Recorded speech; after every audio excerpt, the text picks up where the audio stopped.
Latest updates के लिए ultra channels को सब्सक्राइब करें और बेल आइकन को प्रेस करें। अरुण वर्मा जी। तुम वही अरुण हो? हाँ गुप्ता जी, मैं वही अरुण। एक दिन आप हमारे लिए ठकराल से लड़े थे, अब मैं आपके लिए ठकराल से लड़ूंगा। सच और झूठ की इस जंग में इस बार वो हारेगा। मेरे हारने का सवाल ही पैदा नहीं होता। लेकिन डैड, मुझे वहां उन दोनों लोगों ने देखा है। देखा है तो मैं उन्हें अदालत में देख लूंगा। तुम जीडी ठकराल के बेटे हो विक्रम, कोई मजाक नहीं। Just relax, okay? ठकराल साहब, मुलाकात के वक्त पूरा हो गया। इंस्पेक्टर भोसले जी। ये मेरा बेटा है, जरा ख्याल रखिएगा। आप बेफिक्र रहिए। हम एक दूसरे का ख्याल रखें, दुनिया ऐसे ही चलती है इंस्पेक्टर भोसले। C you.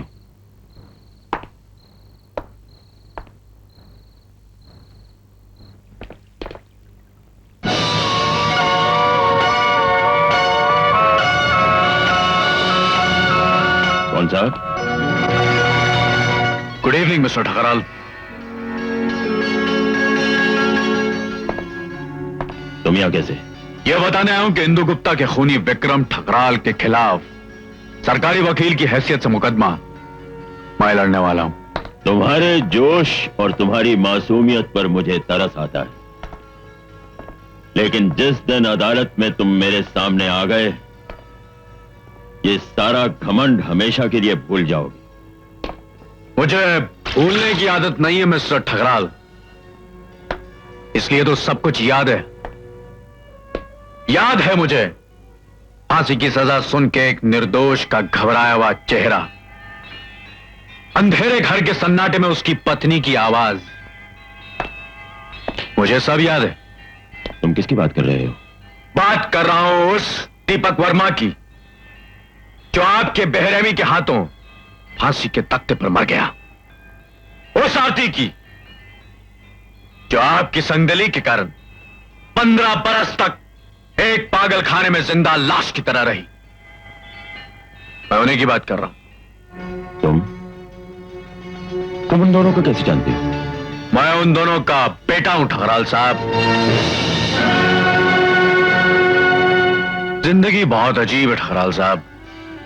शतरंज के मोहरे वही हैं, मगर बाजी पलट चुकी। और कुछ कहना चाहते हैं आप? आपको एक मशवरा देना चाहता हूं मिस्टर ठकराल, बिल्कुल मुफ्त। अपने बेटे से कहिए अपने जुर्म का इकरार कर ले, उसे तो हर हाल में फांसी होनी है। कम से कम आप मेरे हाथों एक मुकदमा हारने की बेइज्जती से तो बच जाएंगे। Goodbye mister Thakral.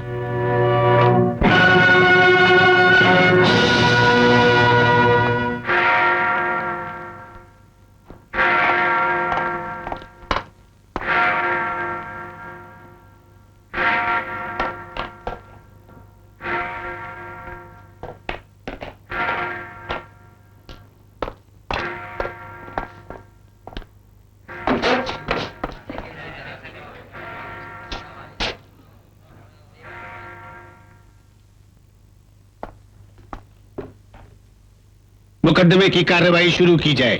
My Lord, यह मुकदमा कहानी एक गरीब घराने में पैदा हुई नेक और शरीफ लड़की इंदु गुप्ता की, जो आज जिंदा नहीं है। खून का यह मुकदमा भयानक जरूर है, लेकिन पेचीदा नहीं है।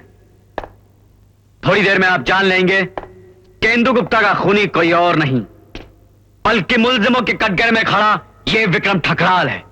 यह विक्रम ठकराल जिसने उस लड़की को इस लापरवाही से खत्म कर दिया, जिस तरह सिगरेट पीकर कोई अपनी एड़ी के नीचे मसल देता और भूल जाता। माय लॉर्ड, मैं ये नहीं जानता कि इंसान मरने के बाद कहां जाता है, और अगर कहीं जाता है, अगर आत्मा नाम की कोई चीज है, तो इंदु गुप्ता की आत्मा इस अदालत में मौजूद है, कानून के चौखट पर इंसाफ का इंतजार कर रही है। और मुझे यकीन है माय लॉर्ड, पूरा यकीन है कि वह यहां से मायूस नहीं लौटेगी। Thank you my Lord.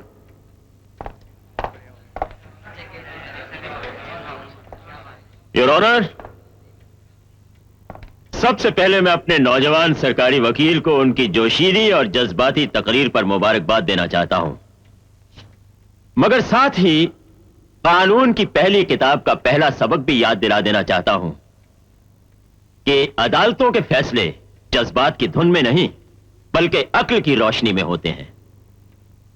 सरकारी वकील ने अपने जोशीले अंदाज में जो इल्जाम मेरे मुवक्किल विक्रम ठकराल के ऊपर लगाया है उसका मैं क्या जवाब दूं? इसलिए कि विक्रम ठकराल इंदु गुप्ता नाम की किसी लड़की को जानता तक नहीं है। जानता है, क्योंकि मुकदमे की शुरुआत वकील सफाई के इस नुक्ते से शुरू हुई है कि विक्रम ठकराल और इंदु गुप्ता एक दूसरे से अजनबी थे। सबसे पहले मैं यह साबित करना चाहता हूं कि यह झूठ है और मेरी पहली गवाह है मिस कोमल वर्मा। मिस कोमल वर्मा, इंदु गुप्ता जिसकी यह तस्वीर है, इसे तुम जानती थी? मैं इंदु गुप्ता को जानती नहीं थी, लेकिन 2 बार मिली हूँ। इंदु गुप्ता से तुम्हारी आखिरी मुलाकात कब और कहां हुई? मैं विक्रम ठकराल के बहकावे में आकर उसके साथ भाग जाने को तैयार हो गई थी और 16 जुलाई की रात को जब विक्रम ठकराल मुझे डॉक्टर माथुर के घर अपने साथ ले जाने के लिए आया तो इंदु गुप्ता वहां पहुंच गई। उसने मुझे फिर समझाने की कोशिश की। उसके हाथ में एक खतों का पैकेट था। वो मुझे दिखाना चाहती थी, लेकिन विक्रम हमारे बीच आ गया और उसने वो पैकेट छीनकर अपनी कोट की जेब में रख लिया। तो फिर क्या हुआ? क्या हुआ फिर? विक्रम ठकराल ने इंदु गुप्ता को जोर से धक्का देकर मुझसे दूर किया। इंदु गुप्ता मेरे पास आना चाहती थी, मुझसे बात करना चाहती थी, लेकिन विक्रम, मैं घबराकर घर के अंदर चली गई। फिर क्या हुआ? एक ही मिनट में मैंने डॉक्टर आशा माथुर के चीखने की आवाज सुनी। मैं भागकर बाहर आई और मैंने देखा इंदु गुप्ता की लाश कंपाउंड में पड़ी है और डॉक्टर माथुर और आशा उसके पास खड़े।